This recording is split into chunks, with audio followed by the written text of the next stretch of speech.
everyone, this is Shilpi. I really hope you all are doing well. So इस video में हम लोग quickly discuss करेंगे top 100 current affairs for SBI clerk.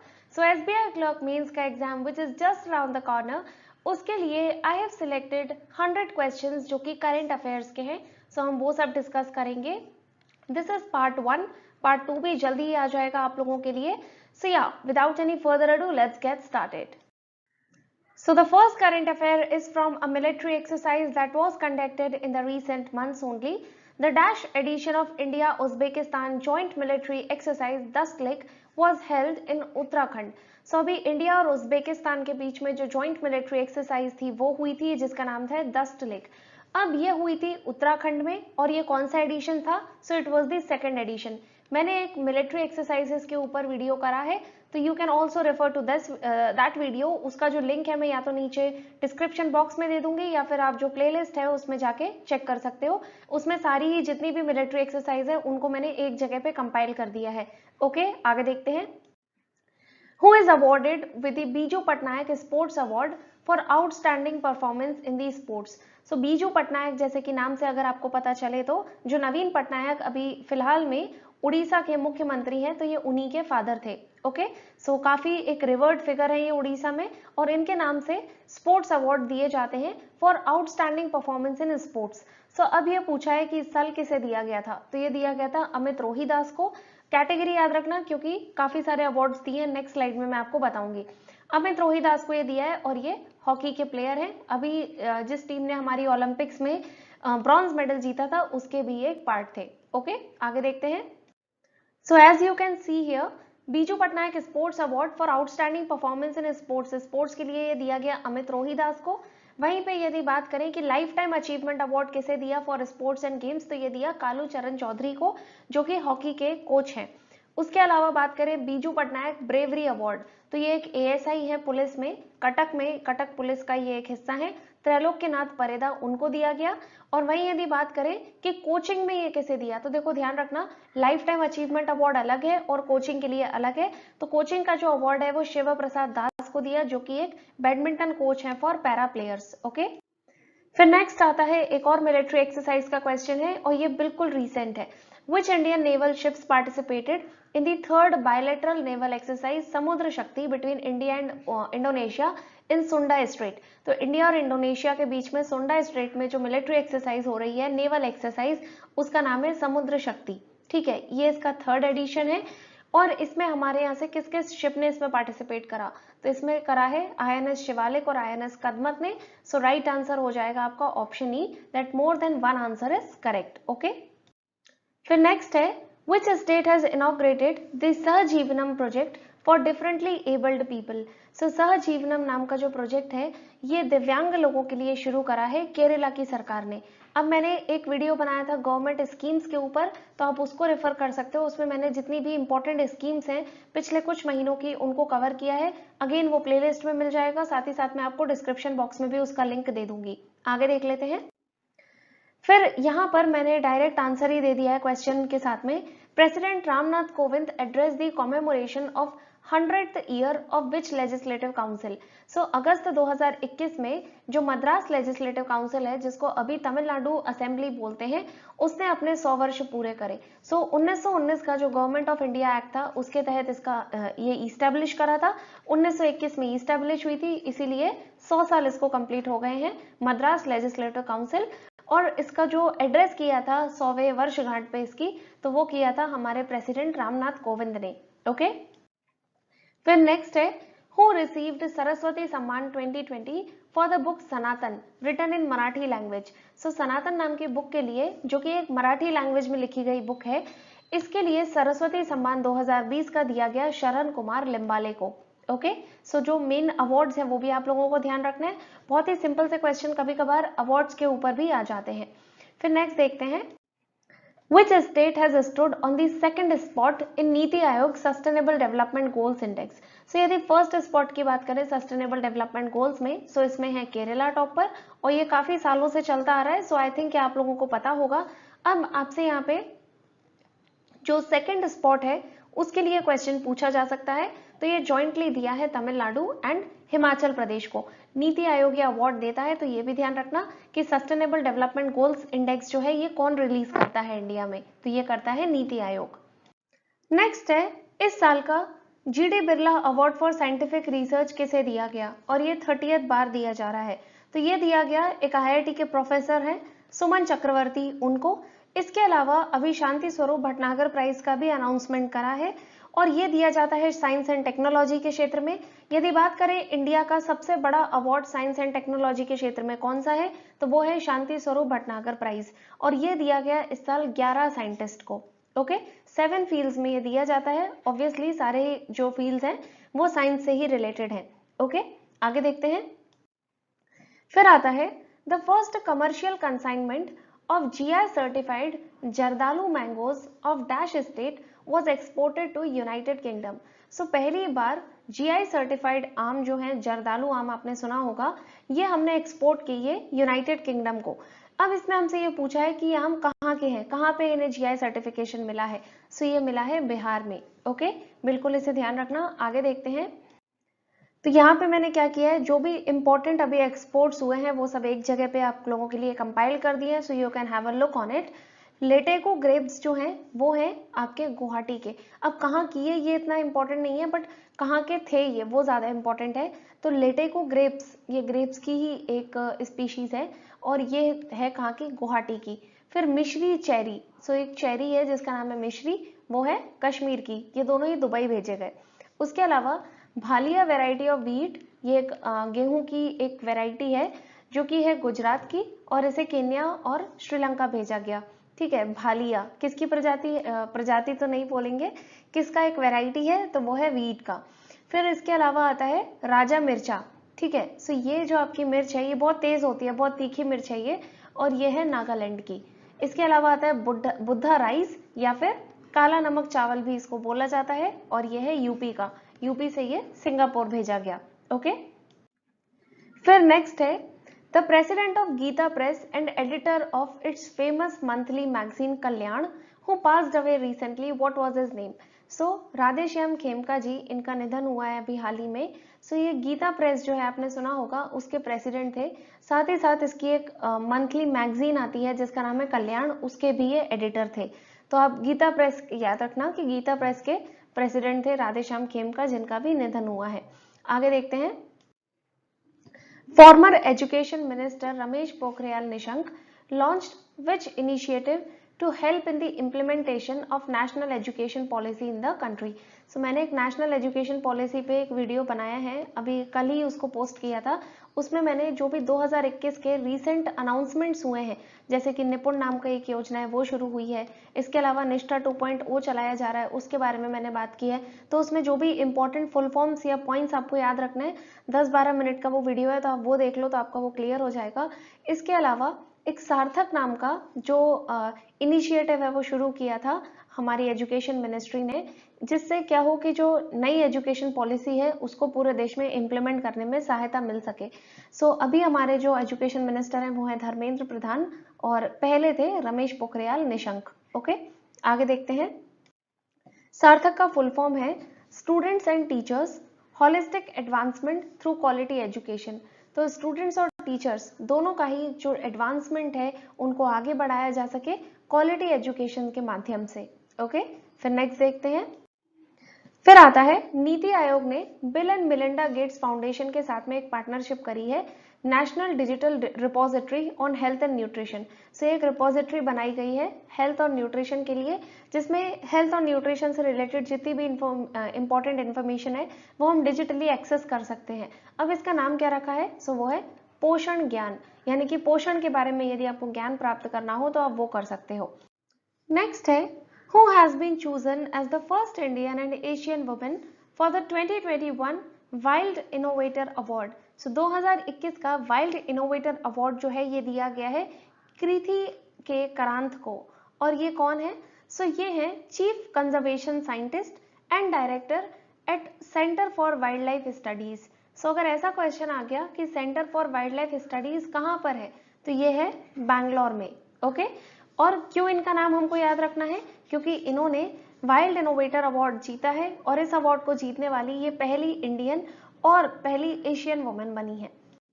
फिर आता है world telecommunication and information society day हम कब ऑब्जर्व करते हैं, तो ये करते हैं 17 मई को। अब मैंने एक डेज का वीडियो करा था जिसमें मैंने अप्रैल मई जून जुलाई इन 4 मंथ्स के जो इंपॉर्टेंट डेज हैं उनको ट्रिक्स के साथ में याद करने का आपको तरीका बताया था, तो आप वो वीडियो देख सकते हो। अगेन लिंक जो है नीचे डिस्क्रिप्शन बॉक्स में मिलेगा।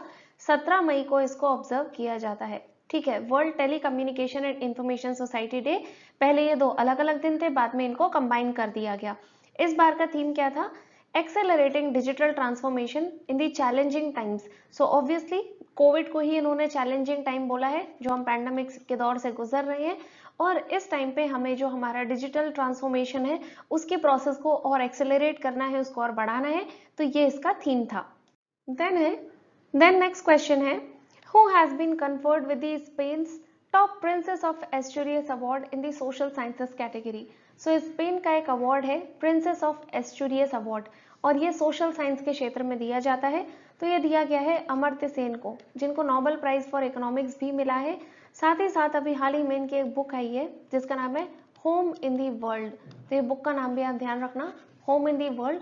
कभी कभार मैं कौशिक बसु और अमर्त्य सेन में कंफ्यूज हो जाती हूँ, तो नेक्स्ट स्लाइड में वो भी बताऊंगी, ठीक है। इनका ये ध्यान रखना है। और एक बुक है in a ideal world, in an ideal world, ये जो बुक है ये है कुणाल बसु की। तो मैंने अपने जो वीडियो बनाया था एक बुक्स का, उसमें आपको ये मिलेगा, ठीक है। आगे बढ़ते हैं। ओके, सो यहाँ पे आप देख लीजिए कुणाल बसु से रिलेटेड अभी रिसेंट में क्या न्यूज है। पहले तो इनको एक अवार्ड मिला है Humboldt research award for economics. So economics के क्षेत्र में दिया जाने वाला अवार्ड हम्बोल्ट रिसर्च अवार्ड, ठीक है। तो ये मिला है कौशिक बसु को, और ये कौन है, सो ये भी एक इकोनॉमिस्ट है। ऑब्वियसली इकोनॉमिक्स के क्षेत्र में अवार्ड मिला है, तो ये इकोनॉमिस्ट है। अमर्त्य सेन भी एक इकोनॉमिस्ट है, तो दोनों को आपस में कंफ्यूज मत करना। उनको मिला है स्पेन का प्रिंसेस ऑफ एस्टूरियस अवार्ड, और बुक लिखी है उन्होंने होम इन द वर्ल्ड। वहीं अभी थोड़े ही टाइम पहले बुक रिलीज हुई थी कौशिक बसु की, जिसका नाम है policy makers journal from New Delhi to Washington. फिर नेक्स्ट है, which ministry has launched senior care ageing growth engine SAGE project. So जो सेज प्रोजेक्ट है ये शुरू करा है हमारी ministry of social justice and empowerment ने, और इसके हेड कौन है, सो वीरेंद्र कुमार। अब वीरेंद्र कुमार की कॉन्स्टिट्यूएंसी क्या है, तो यह है टीकमगढ़, जो कि मध्य प्रदेश में है। सेज प्रोजेक्ट और किसके लिए शुरू करा है, तो जो ओल्ड पीपल हैं ये उनके लिए शुरू करा गया है, सीनियर पीपल के लिए। आप इसका फुल फॉर्म भी याद रखना, यहाँ से कभी कभार होता है फुल फॉर्म के भी जो कुछ बीच का एक वर्ड निकाल के या एक लेटर निकाल के आपको क्वेश्चन वहां से बना देते हैं। Senior care ageing growth engine, यह है सेज। नेक्स्ट है, NordLink project is a project between which 2 countries. So NordLink एक ग्रीन केबल है जो कि कनेक्ट करेगी, basically it's an interconnector between Germany and Norway.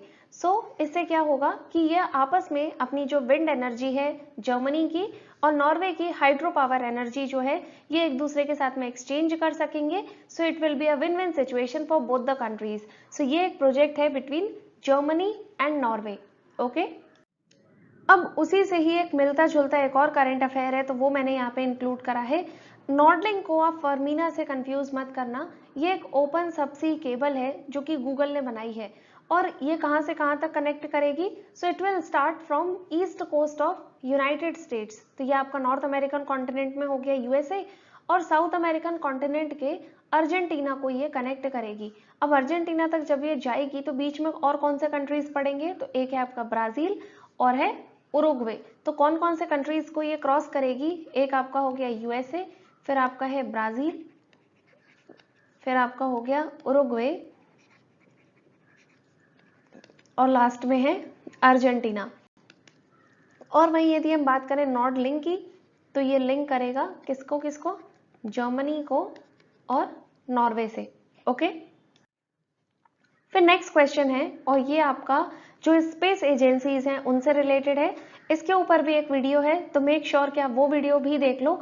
उसमें मैंने जो भी इंपॉर्टेंट लगभग 20-25 क्वेश्चंस जो हैं स्पेस एजेंसीज से रिलेटेड, कि पहला वुडन सैटेलाइट किसका है, या फिर इस तरीके के जो भी क्वेश्चंस थे, मार्स के लिए कौन सा मिशन किस एजेंसी का जा रहा है, मून के लिए कौन सा है, वो सब एक जगह पे इंक्लूड कर दिए हैं। अब यहाँ पर देखिए, which of the following space agencies will launch the EnVision mission to explore Venus. So Venus को एक्सप्लोर करने के लिए इनविजन मिशन किसका है? सो ये है ईएसए का, ठीक है, यूरोपियन स्पेस एजेंसी का। फिर नेक्स्ट क्वेश्चन आता है, ये एक बुक के ऊपर है, Manohar Parrikar brilliant mind simple life. ये बुक किसने लिखी है? तो ये लिखी है नितिन गोखले ने, और विजय गोखले ने एक बुक लिखी है द लॉन्ग गेम, और इसके अलावा इन्होंने इंडिया और चाइना के ऊपर कुछ बुक्स लिखी हैं। सो अगेन ये मैंने बुक्स वाले वीडियो में कवर करा है, और इस पर्टिकुलर क्वेश्चन का आंसर है मनोहर पारिकर के ऊपर बुक लिखी है नितिन गोखले ने, ठीक है। फिर उसके बाद यदि हम बात करें, मनन भट्ट की एक बुक थी जो कि थी सर्जिकल स्ट्राइक के ऊपर, ठीक है, सर्जिकल स्ट्राइक के ऊपर है मनन भट्ट की बुक, ठीक है, ये अगेन बुक्स वाले वीडियो में है। आदित्य गुप्ता की एक बुक थी हिमालयाज के ऊपर, and how they helped him in becoming an in entrepreneur, उससे रिलेटेड एक बुक है। फिर कुशान सरकार और बोरिया मजूमदार की एक बुक है मिशन डोमिनेशन, और ये क्रिकेट के ऊपर एक बुक लिखी गई है, ठीक है। सो आपको ऑप्शंस जब भी आते हैं थोड़े कंफ्यूजिंग ही दिए जाते हैं, जिससे कि आप, अगर आपने सारी बुक्स पढ़ी हैं लेकिन अच्छे से याद नहीं करी उनको, तो हो सकता है आपने नाम तो सारे रिसेंट में सुने हुए होंगे, तो आप गलत भी टिक कर सकते हो। तो बुक्स के जो भी क्वेश्चन है आप उनका ध्यान जरूर रखना कि एक्चुअल में किसने लिखी है, ना कि सिर्फ आप उसको नॉर्मली पढ़ के हुए जा रहे हो। ओके, आगे देखते हैं। Which of the following players are appointed as the brand ambassadors of Equitas Small Finance Bank? So Equitas Small Finance Bank ने अभी अपने दो नए ब्रांड एम्बेसडर्स बनाए हैं, जो कि हैं, एक आपकी हो गई रानी रामपाल जो कि हमारी हॉकी प्लेयर है, ठीक है, साथ ही साथ अभी यह हॉकी की कैप्टन भी है, और स्मृति मंदाना, इन दोनों को ही उन्होंने अपना बनाया है ब्रांड एम्बेसडर्स, और स्मृति मंदाना क्रिकेटर है, ठीक है। फिर नेक्स्ट आता है कि what is the theme of 2021 world youth skills day. So youth skills day हम सेलिब्रेट करते हैं 15 जुलाई को, और यूथ डे कब करते हैं? तो अगर बात करें नेशनल यूथ डे की, तो 12 जनवरी को, और 12 अगस्त को इंटरनेशनल यूथ डे सेलिब्रेट करते हैं। अब यूथ स्किल्स की बात यहाँ पे हो रही है, जो होता है 15 जुलाई को, और इस बार का इसका थीम था reimagining youth skills post pandemic. After pandemic जो यूथ स्किल्स हैं उनको reimagine and to renovate them और टू री इन्वेंट देम, ये इस बार का थीम है। अब हम बाकी के जितने भी थीम्स देखोगे, अगर आपने सिर्फ एक बार ऐसे ही हल्का फुल्का पढ़ा होगा तो शायद आप टिक ना कर पाओ, क्योंकि सब बहुत ज्यादा क्लोज है। जैसे a need for improved skills in the digital economy, very very similar. Same making world a better place with enhanced skills, then recreating and reinventing skills for better future, तो काफी close है एक दूसरे से। तो इसीलिए आप जब भी स्कीम्स स्कीम्स नहीं, जब भी आप थीम्स पढ़ते हो तो थोड़ा ध्यान देके पढ़ना। ओके, द नेक्स्ट क्वेश्चन है, the ministry of Jal Shakti has launched WQMIS portal recently. So अब हमसे ये पूछा है कि WQMIS में M का फुल फॉर्म क्या है। सो इसमें M का फुल फॉर्म है मैनेजमेंट। यदि हम बात करें हमारे जल शक्ति मिनिस्टर कौन है, तो ये है गजेंद्र शेखावत, और इनकी कॉन्स्टिट्यूएंसी है जोधपुर, जो कि राजस्थान में है। ओके, तो ये है WQMIS water quality management information system. Okay, water quality management information system, इसमें हमें, इस पर्टिकुलर पोर्टल में हमें वाटर क्वालिटी से रिलेटेड जो भी उसका मैनेजमेंट किस तरीके से हो रहा है या उसका रख रखाव कैसे है, उन सब की आपको इंफॉर्मेशन मिल जाएगी। नेक्स्ट है, Aakanksha portal is set to provide all the comprehensive details of CSR activities in which state. So CSR activities जो होती हैं, कॉर्पोरेट सोशल रिस्पॉन्सिबिलिटी, ये बेसिकली जो भी कंपनीज हैं उन्हें अपने प्रॉफिट का कुछ परसेंट सोसाइटी से रिलेटेड जो भी कार्य हैं, सोशल वर्क के जो भी काम होते हैं, उनमें लगाना होता है। तो उसकी जितनी भी डिटेल्स हैं उनके लिए एक पोर्टल तैयार करा है कर्नाटका की सरकार ने, जिसका नाम है आकांक्षा पोर्टल, ठीक है, तो ये ध्यान रखना। इसके अलावा जो NEP है, नेशनल एजुकेशन पॉलिसी 2020 है, इसको अपने प्रदेश में लागू करने वाला पहला स्टेट भी कर्नाटका बना है। फिर आता है, ये बात हो रही है यहाँ पे लोन्स की, तो लोन्स एंड एग्रीमेंट्स का भी एक वीडियो है, अगेन डिस्क्रिप्शन में दूंगी, आप उसको जरूर देख लेना। लोन्स के जो भी क्वेश्चन है वो आपके वहां से कवर हो जाएंगे। वर्ल्ड बैंक ने किस एक ऑर्गेनाइजेशन के साथ मिलकर पंजाब के जो canal based drinking water projects हैं उनके लिए $300 मिलियन का लोन दिया है इंडिया को। तो वर्ल्ड बैंक ने किस एजेंसी के साथ में मिलकर लोन दिया है पंजाब को, और लोन का अमाउंट कितना है, तो आप ऐसे लिख लिया करो $300 मिलियन। तो ये दिया है AIIB के साथ में मिलके, Asian infrastructure investment bank. Okay, फिर नेक्स्ट क्वेश्चन है, अगेन ये लोन से है, which organization has extended a loan of $250 million to HDFC limited to boost affordable housing finance in India. तो देखिए, कोई भी अगर बैंक है तो वो डायरेक्टली आके तो नहीं पैसा देगा, वो किसी ना किसी और बैंक को पैसा देगा और फिर वो जो पैसा है वो डिसबर्स करेगा। जैसे कि वर्ल्ड बैंक को यदि इंडिया में कोई इन्वेस्टमेंट करनी है तो वो किसी बैंक के थ्रू उसको करेगा, डायरेक्ट आके तो लोगों के अकाउंट में नहीं पैसे डालेगा। ठीक है, तो सिमिलरली HDFC बैंक ने IFC के साथ में एक इस तरीके का एग्रीमेंट करा है, जिसके तहत जो इंटरनेशनल फाइनेंशियल कॉर्पोरेशन है वो उसको 250 मिलियन का लोन देगी, और वो जो 250 मिलियन का लोन है वो HDFC बैंक लोगों तक पास ऑन करेगा, किस चीज के लिए, फॉर अफोर्डेबल हाउसिंग के लिए। ओके, देन नेक्स्ट है Kalyan Singh, who was the former CM of UP। So Uttar Pradesh के ये पहले चीफ मिनिस्टर रह चुके हैं कल्याण सिंह, जिनकी अभी हाल ही में डेथ हुई है। अब हमसे ये पूछा है कि apart from being the chief minister of Uttar Pradesh, ये किस स्टेट के एक फॉर्मर गवर्नर भी रह चुके थे। तो इसका आंसर है राजस्थान के गवर्नर रहे थे। राजस्थान की कुछ 2-3 स्कीम्स हैं, जैसे कि वैदिक शिक्षा संस्कार बोर्ड इन्होंने खोला है, इसके अलावा अनुप्रति कोचिंग स्कीम इन्होंने शुरू करी है, और मिशन निर्यातक बनो ये इन्होंने शुरू करा है। ठीक है, तो ये 2-3 चीजें आप इनकी ध्यान रख सकते हो। अनुप्रति कोचिंग है, जिसमें जो भी मेधावी छात्र हैं उनको कोचिंग फैसिलिटीज प्रोवाइड कराई जाएगी। वैदिक शिक्षा संस्कार बोर्ड है, ठीक है, और मिशन निर्यातक बनो, ये 3 इनके हैं। फिर इंडिया की क्या रैंक है in global cyber security index. So global cyber security index में इंडिया की रैंक है 10th। इसको पब्लिश करता है इंटरनेशनल टेलीकम्युनिकेशन यूनियन ITU, और ITU का हेडक्वार्टर कहाँ है, तो यह है जेनेवा स्विट्जरलैंड में। अब यदि बात करें कि ग्लोबल साइबर सिक्योरिटी इंडेक्स में किस कंट्री ने टॉप करा, तो ये करा USA ने। ओके, फिर है Alok Ranjan Jha is appointed as the ambassador of India for which country. तो ये मैंने अपने एम्बेसडर की जो अपॉइंटमेंट्स है, एम्बेसडर्स एंड हाई कमिश्नर्स की, उसमें इसको कवर करा है, क्योंकि 12-13 नाम है, आप अलग से इनको अगर एक पेज में नोट कर लोगे तो फिर आप इनको नहीं भूलोगे। ठीक है, तो आलोक रंजन झा जी जो हैं ये इंडिया के एम्बेसडर बने हैं फॉर जाम्बिया। ओके, इसके अलावा आई एम सॉरी, जाम्बिया के नहीं, ये बेलारूस के हैं। देखिए मैं भी कंफ्यूज हो गई, जाम्बिया के बने हैं अशोक कुमार बने हैं जाम्बिया के। वहीं यदि हम बात करें सर्बिया के कौन बने हैं, तो संजीव कोहली। मैंने आपको याद रखने का तरीका ऐसे बताया था इसका, कि जो कोहली है वो बहुत ही गर्म दिमाग का खिलाड़ी है, मतलब थोड़ा हमेशा ही एग्रेशन में रहते हैं वो, और सर्बिया बहुत ही ठंडा देश है, ठंडी जगह है, तो उनको वहां जाना चाहिए। ठीक है, सो संजीव कोहली जो है वो सर्बिया के बने हैं। ठीक है, आलोक रंजन झा बने हैं बेलारूस के, जाम्बिया के लिए बने हैं अशोक कुमार, और वहीं आयरलैंड के लिए बने हैं अखिलेश मिश्रा। और यदि हम बात करें अभी सेंट्रल अफ्रीकन रिपब्लिक के लिए भी बने हैं रामकरण वर्मा। ओके, आगे देखते हैं। अच्छा, ये अगली स्लाइड में मैंने सारे दे ही दिए हैं, तो आप इसका स्क्रीनशॉट ले सकते हो। वही है जो मैंने आपको बताया था, आयरलैंड के अखिलेश मिश्रा, जर्मनी के हरीश पर्वतनेनी, ट्यूनीशिया के गुलकम जथोम गांगटे, फिर रिपब्लिक ऑफ क्यूबा के बने हैं एस जानकी रमन। इनकी जो ट्रिक्स है वो मैंने उस वीडियो में डिस्कस करी है, अभी अगर डिस्कस करेंगे तो बहुत बड़ा वीडियो हो जाएगा। सर्बिया के संजीव कोहली, मलेशिया के लिए नागभूषण रेड्डी, फिर आइसलैंड के लिए बी श्याम, लाइबेरिया के लिए प्रदीप कुमार यादव, बेलारूस के लिए आलोक रंजन झा जो हमारा क्वेश्चन था, और अशोक कुमार जाम्बिया के। ठीक है, फिर सूरीनाम के S Balachandran, central African Republic के रामकरण वर्मा, और पपुआ न्यू गिनी के एस इन्वेस्कर।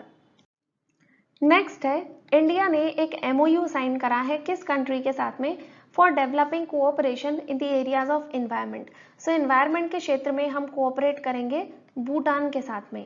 ठीक है, भूटान के साथ में हमने ये एक पर्टिकुलर एग्रीमेंट साइन करा है। इसके अलावा यहाँ पे मैंने एक लिस्ट दे दी है, आप इसको शॉर्ट में देख लो। अगर डिटेल में देखना है तो मैंने एक MOU के ऊपर भी वीडियो करा है, आप उसको जरूर देखना। उसमें जो भी अभी रिसेंट 6 महीने के हमने MOUs करे हैं अलग अलग देशों के साथ में, तो वो सारे मैंने इंक्लूड करे हैं। इसका लिंक अगेन आपको डिस्क्रिप्शन बॉक्स में मैं दे दूंगी। इंडिया ने फिजी के साथ में करा है एग्रीकल्चर और अलाइड सेक्टर्स के लिए, वहीं पे नेपाल के साथ में करा है हेल्थ रिसर्च के लिए। कंपटीशन लॉ एंड पॉलिसी के लिए हमने एक MOU साइन करा है जापान के साथ में, माइग्रेशन एंड मोबिलिटी पार्टनरशिप के लिए करा है UK के साथ में। फिर उसके बाद आता है अर्जेंटीना, अर्जेंटीना के साथ में हमने करा है मिनरल रिसोर्स के क्षेत्र में। और अभी हमने पढ़ा था फर्मीना जो सी केबल एक बिछाई है गूगल ने, वो USA से लेकर कहां तक जाएगी, अर्जेंटीना तक। बीच बीच में आएगा कौन, उरुग्वे आएगा और ब्राजील आएगा। ठीक है, आगे देख लेते हैं। Which state has signed an MOU with the Himalayan Forest Research Institute for forest cover development in the region? So Himalayan Forest Research Institute के साथ में एक समझौता भी करा है लद्दाख ने। क्या होगा इससे? लद्दाख का जो फॉरेस्ट कवर है उसको और डेवलप करा जाएगा या फिर उसको और बढ़ाया जाएगा। ठीक है, इसके अलावा पहला हिमालयन फिल्म फेस्टिवल जो है वो भी लद्दाख ने ही होस्ट करा है, फर्स्ट हिमालयन फिल्म फेस्टिवल, और ये कहाँ हुआ है, लेह में। ठीक है, अब और इसको इनॉग्रेट किसने करा है, तो अनुराग ठाकुर ने। अनुराग ठाकुर हमारे मिनिस्टर हैं किसके लिए, स्पोर्ट्स के लिए और इंफॉर्मेशन एंड ब्रॉडकास्टिंग के लिए। इनकी कॉन्स्टिट्यूएंसी क्या है, वो है हमीरपुर, और हमीरपुर कहाँ है, तो हिमाचल में है। ठीक है, हिमाचल से एक जो मुझे करंट अफेयर सबसे जल्दी याद आता है वो है मॉन्ग फ्रूट कल्टीवेशन का। तो हिमाचल में जो कुल्लू है वहां पे हम मॉन्ग फ्रूट को कल्टीवेट कर रहे हैं, और ये फ्रूट एक्चुअल में कहाँ का है, तो ये है चाइना का। इसके अलावा हिमाचल से एक हिमाचल में एक चीज और है कि जो यहाँ का हैंडीक्राफ्ट का डिपार्टमेंट है उसने फ्लिपकार्ट के साथ में एक MOU साइन करा है। उससे क्या होगा, तो उससे ये लोग जो अपने प्रदेश के जो हैंडीक्राफ्ट वाले जो आर्टिसंस हैं उनको प्रमोट करेंगे। ठीक है, और फ्लिपकार्ट के थ्रू उनको उनका जो सामान है उसको सेल किया जाएगा, जिससे कि उन्हें और ज्यादा एक तो एम्प्लॉयमेंट भी जनरेट होगा, प्लस उनको फायदा भी होगा, और दूसरा फ्लिपकार्ट को भी इसमें फायदा है। So it's a win win situation. Okay, आगे देखते हैं। Which state of India signed an agreement with World Food Program? So World Food Program कहाँ पर है इसका हेडक्वार्टर, तो ये है आपका रोम, और रोम कैपिटल है इटली की। इटली में FAO यानी कि फूड एंड एग्रीकल्चर ऑर्गेनाइजेशन जो है उसका भी हेडक्वार्टर है। इसमें से किस स्टेट ने वर्ल्ड फूड प्रोग्राम के साथ में एक समझौता करा है to improve the household food and nutritional security in the state.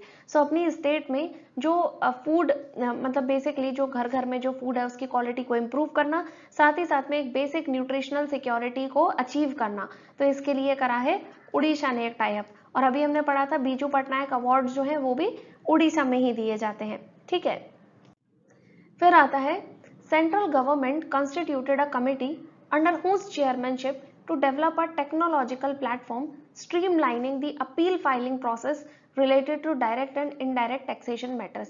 तो देखिए डायरेक्ट टैक्स आपका हो गया जो CBDT देखती है, central board of direct taxes, जैसे कि इनकम टैक्स। इनडायरेक्ट टैक्स आपका क्या हो गया, GST हो गया, जिसको CBIC देखती है। ठीक है, CBDT के अभी नए चेयरमैन बने हैं, अब आप इनका नाम मुझे बताइए कमेंट सेक्शन में। अगर आप यहाँ तक वीडियो देख रहे हो दैट मीन्स आप एक्चुअल में वीडियो देखना चाहते हो। ओके, तो इनका आप नाम बताइए, अभी जो नए इनके हेड बने हैं CBDT के। तो अब देखिए बेसिकली इनके जो भी अपील्स के मैटर होते हैं उनकी जो अपील को फाइल करना पड़ता है कहीं ना कहीं। फाइलिंग प्रोसेस को स्ट्रीमलाइन में लाने के लिए टेक्नोलॉजिकल प्लेटफॉर्म जो है उसको डेवलप करना चाहती है गवर्नमेंट, और उसके लिए एक कमेटी बनाई है जिसको हेड करेंगे आशीष शिराधोनकर कमेटी है। इसके अलावा मैंने कमेटी का भी एक वीडियो बनाया है जो कि काफी अच्छा है, as what I can say about my video। काफी अच्छा वीडियो है, इसमें बहुत सारी अलग अलग लगभग 25-30 कमिटीज मैंने कवर करी हैं, तो वो भी आप देख लेना, नीचे डिस्क्रिप्शन में इसका लिंक दे दूंगी। नेक्स्ट क्वेश्चन है, who has become the first woman chairperson and managing director of Engineers India Limited? Engineers India Limited की पहली वुमेन चेयरपर्सन और मैनेजिंग डायरेक्टर CMD कौन बनी है? ये बनी है वर्तिका शुक्ला। इसके अलावा जो फर्स्ट वुमेन से क्वेश्चन आपसे पूछ सकते हैं which might be confusing are, पहले वुमेन ऑफिसर कौन है जिसको अपॉइंट करा है BRO ने यानी कि बॉर्डर रोड ऑर्गेनाइजेशन ने to command a road construction company. Road construction company को हेड करने वाली पहली वुमेन ऑफिसर कौन बनी है? ये है वैशाली हेवासे। तो दोनों को आपस में कंफ्यूज मत करना। इंजीनियर्स इंडिया लिमिटेड की पहली CMD बनी है वर्तिका शुक्ला, और वहीं वैशाली हेवासे जो है इनको BRO ने अपनी जो रोड कंस्ट्रक्शन कंपनी है उसको हेड करने के लिए बनाया है, और ये ऐसी हेड बनने वाली पहली वुमेन ऑफिसर है। इसके अलावा first women flight test engineer of India. So flight test engineer पहली कौन बनी है इंडिया की फीमेल? सो ये है आश्रिता वी ओलेटी। ओके, फिर आता है इस बार की इटालियन ग्रां प्री किसने जीती है? सो ये जीती है डैनियल रिकॉर्डियो ने। आप चाहो तो इस स्लाइड का स्क्रीनशॉट ले लो, उससे क्या होगा, आपको एक जगह पे मैंने सब लिख दिया है। इस बार के ये 4 प्लेयर्स हैं जो आपको, 4 नहीं एक और है 5वें, वो मैं आपको अगली स्लाइड में दिखा दूंगी। ये 4 प्लेयर्स आप लोगों को इनकी कौन कौन सी गाड़ी ये चलाते हैं, उनकी कंपनी याद रखनी है, साथ में इनकी नेशनलिटी याद रखनी है। सो मैक्स वास्टेपन और सर्जियो पेरेज, ये जो 2 हैं ये ड्राइव करते हैं रेड बुल के लिए। फिर लेविस हैमिल्टन जो है ये मर्सिडीज के लिए, और अभी इनकी हाल ही में 100th जो F1 रेस है वो इन्होंने जीत ली है, रशियन ग्रां प्री, तो ये भी ध्यान रखना है। और ये हैं कहाँ के? ब्रिटेन के। फिर मैक्लेरेन के लिए ड्राइव करते हैं डैनियल रिकॉर्डियो, जिन्होंने अभी इटालियन ग्रां प्री जीती है, और हैं कहाँ के ये? सो ऑस्ट्रेलिया के। आगे देखते हैं। ये देखिए इस बार की जो मेजर विन्स हैं वो मैंने यहाँ पे आपको इंक्लूड कर दी हैं। ये मैंने अप्रैल या मई से लिया है, उससे ज़्यादा पुराना आपको जाने की ज़रूरत नहीं है। मई टू सितंबर आप मान लो ये पर्टिकुलर स्लाइड में है। सो लेविस हैमिल्टन की अभी जो मेजर विन्स हैं वो कौन कौन सी हैं? फॉर्मूला 1 की ये बात हो रही है, ठीक है। सो फॉर्मूला 1 में इन्होंने जो अभी विन्स हैं वो ली हैं Portuguese Grand Prix, Spanish Grand Prix, British Grand Prix and Russian Grand Prix, जो इनकी 100th है। ये अभी 2-4 दिन पहले ही हुई है, तो आपको हो सकता है पेपर ही बन गया हो अब तक। तो ये 4 है PSBR, ठीक है। इससे आप देखो अगर कुछ बना सकते हो।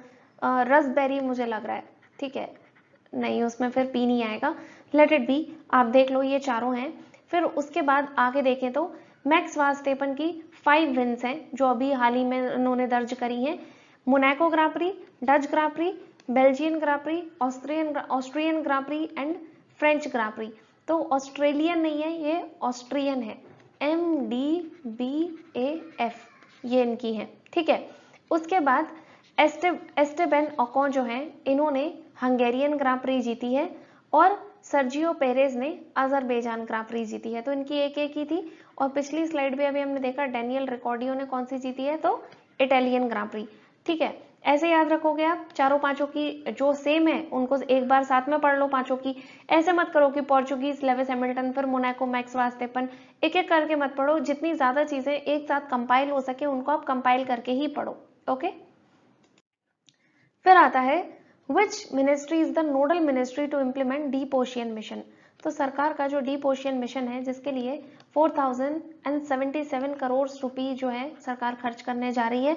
सो इस टेक्नोलॉजी को इंडिया ने अभी हाल ही में अप्रूव करा है, और इसके लिए नोडल मिनिस्ट्री हमारी है मिनिस्ट्री ऑफ अर्थ साइंसेस। इसके मिनिस्टर कौन है? तो वो है जितेंद्र सिंह, जिनकी कॉन्स्टिट्यूएंसी है उधमपुर, जो कि है जम्मू एंड कश्मीर में, ठीक है।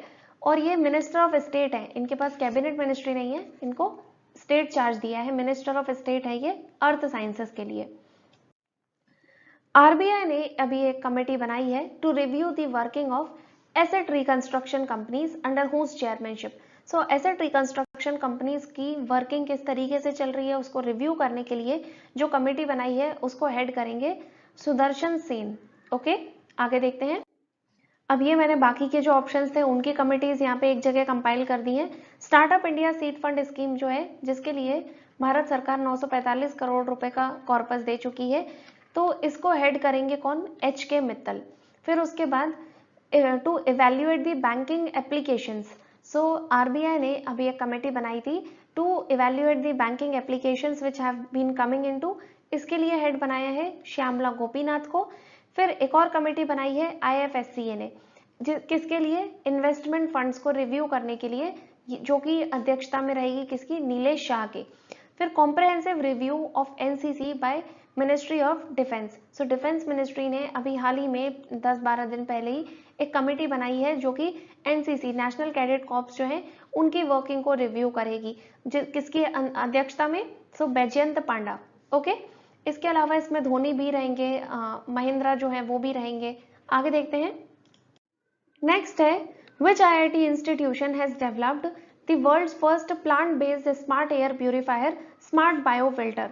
सो स्मार्ट बायोफिल्टर जो कि दुनिया का पहला plant based smart air purifier है, इसको हमसे पूछा है कि किस IIT ने बनाया है। सो ये बनाया है IIT रोपड़ ने, ओके।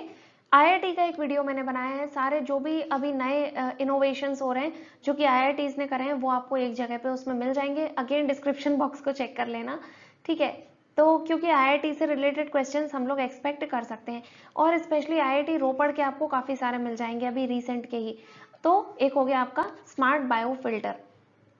नेक्स्ट है Deepor Bhil wild life sanctuary जो है ये इंडिया के किस स्टेट में है? Deepor Bhil wild life sanctuary तो ये है असम में, और असम की ये एकमात्र रामसर साइट भी है, ठीक है। रामसर कहाँ है? तो ये है ईरान में। इसके अलावा वर्ल्ड वेटलैंड्स डे है, ये कब होता है? तो ये होता है आपका 2 फरवरी को, ठीक है।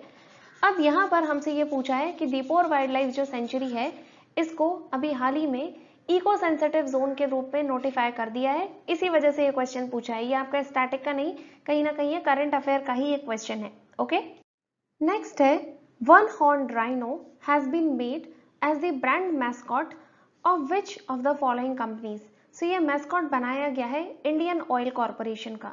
इंडियन ऑयल कॉर्पोरेशन के चेयरपर्सन कौन है? तो श्रीकांत माधव वैद्य। श्रीकांत माधव वैद्य ये इंडियन ऑयल कॉर्पोरेशन के चेयरपर्सन है। इसके अलावा जो वन हॉर्न राइनो है ये असम में सबसे ज्यादा पाया जाता है, और असम में भी जो काजीरंगा नेशनल पार्क है वो इसी के लिए फेमस है। इसके अलावा एक पवित्रा वाइल्ड लाइफ सेंचुरी है, वहां पर भी इसकी डेंसिटी बहुत ज्यादा है। अब और यह साथ ही साथ में असम का नेशनली स्टेट एनिमल भी है। तो वन हॉर्न राइनो के बारे में ये कुछ चीजें आपको ध्यान रखनी है। नेक्स्ट है which IIT institution is developing an online platform called eSource। So eSource नाम का एक ऑनलाइन प्लेटफॉर्म अभी तैयार कर रहा है IIT मद्रास। इसके थ्रू क्या होगा, जो भी इलेक्ट्रॉनिक वेस्ट होता है, जैसे हमारा जो फोन है, फोन को अब फोन खराब हो गया, आप उसको फेंक दोगे तोड़ फोड़ के, तो उसके अंदर जो भी सामान लगा हुआ है वो भी इलेक्ट्रॉनिक वेस्ट की कैटेगरी में ही आएगा। तो इसकी प्रॉब्लम को, अब ये प्रॉब्लम बहुत बड़ी है इलेक्ट्रॉनिक वेस्ट की, तो इसको टैकल करने के लिए अभी एक प्लेटफॉर्म तैयार करा है eSource नाम का। किसने? सो IIT मद्रास ने। और इंडिया का पहला 3D प्रिंटेड हाउस भी IIT मद्रास ने ही तैयार करा था, ठीक है।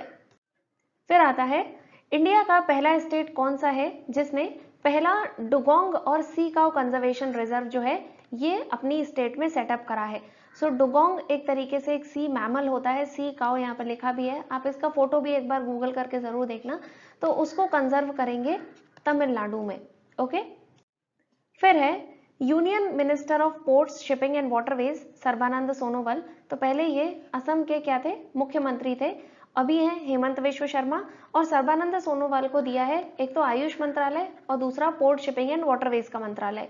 सो इन्होंने अनाउंस करा है कि गुवाहाटी में एक skill institute of marine studies जो है वो बनाया जाएगा, और ये किसके अंडर में काम करेगा? So Indian maritime university Chennai के अंडर में। तो कहाँ बन रहा है? गुवाहाटी में, okay. Okay guys, so that's it for this video. Thanks a lot for watching. All the very best for your examination. I really hope कि आप लोगों के अच्छे marks आए and eventually you get selected. So that's it from my side and all the very best.